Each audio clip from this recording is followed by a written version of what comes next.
I think penile implant is considered to be a definite solution for ED. Typically, patients with a severe form of ED who failed medical therapy, patients who had developed side effects from medications, who doesn't want to take medications in the form of pills or even injectable medications, that can be really a good candidate for penile implant. Most of the insurance, including Medicare, covers penile implant. It's important to verify your insurance status with your employer to see if you are eligible for coverage. However, we do actually run your insurance in our office to ensure that you have been covered for this procedure. There are two main types of penile implants.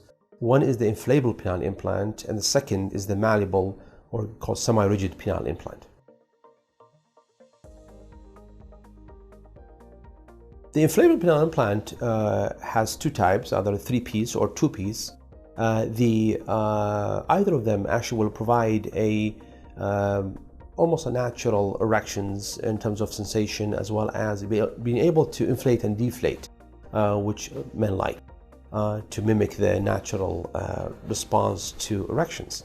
However, the semi-rigid or malleable implant is patients will feel hard most of the time, being able to bend the implant to be able to use it for different functions.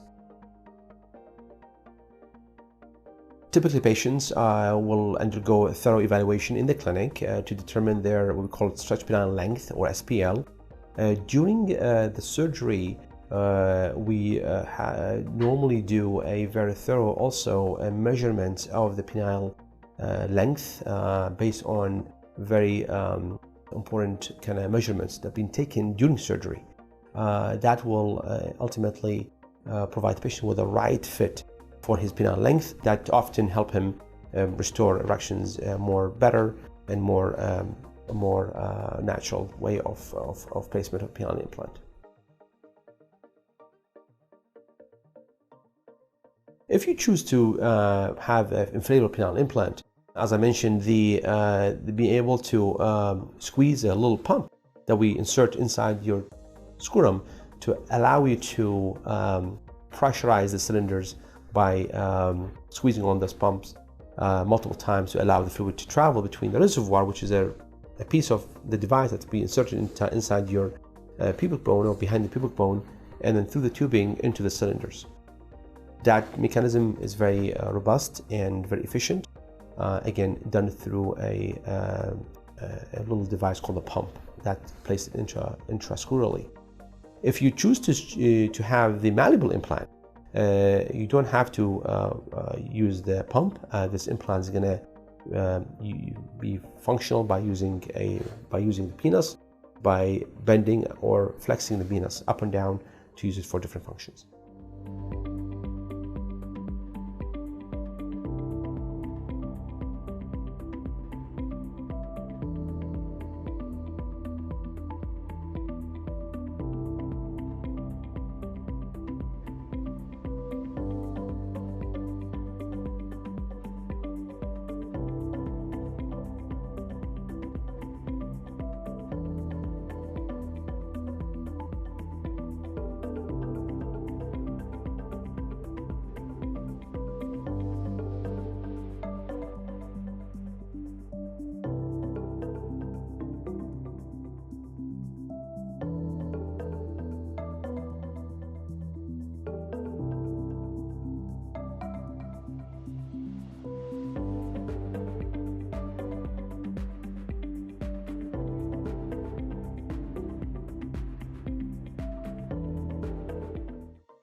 Men who has penile implant will have really normal sensation, normal skin color, normal orgasm, normal ejaculation function. There's no alteration of these functions at all.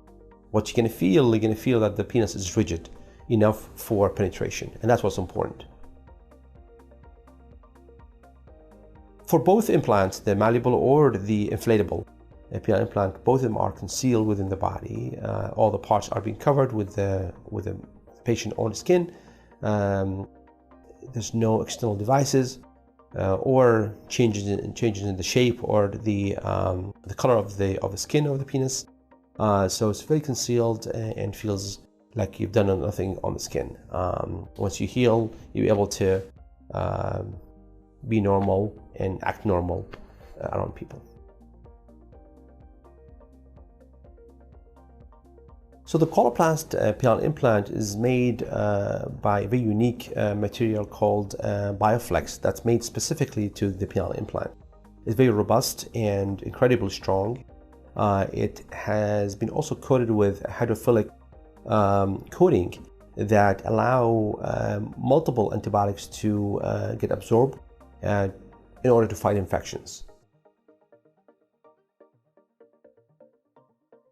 At the time of the penile implant, we fill the reservoir, which is a third piece of the penile implant, with a water and salt or normal saline to allow the fluid to travel dynamically between the reservoir and the cylinders, allowing for a full rigid erections.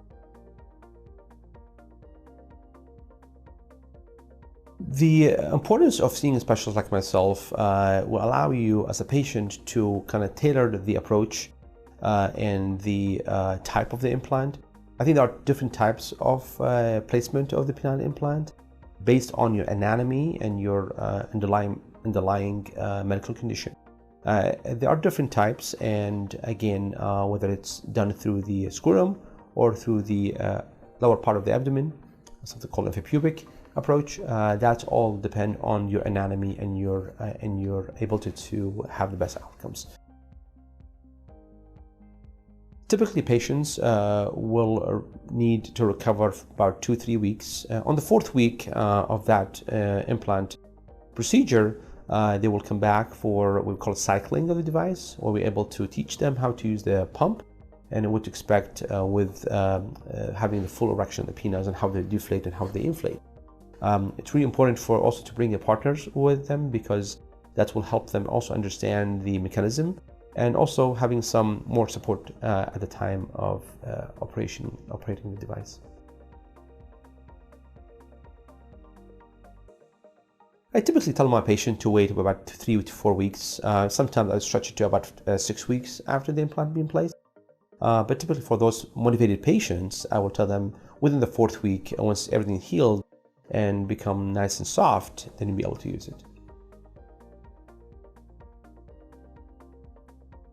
Typically, patients with implants will have the implants for about 10-15 years. Typically for patients, who can live it longer, the survival of these implants can be diminishing after the year 15. So it's important to remember that in the long run, because you may need some replacement, some parts or the whole parts, if it's become unfunctional.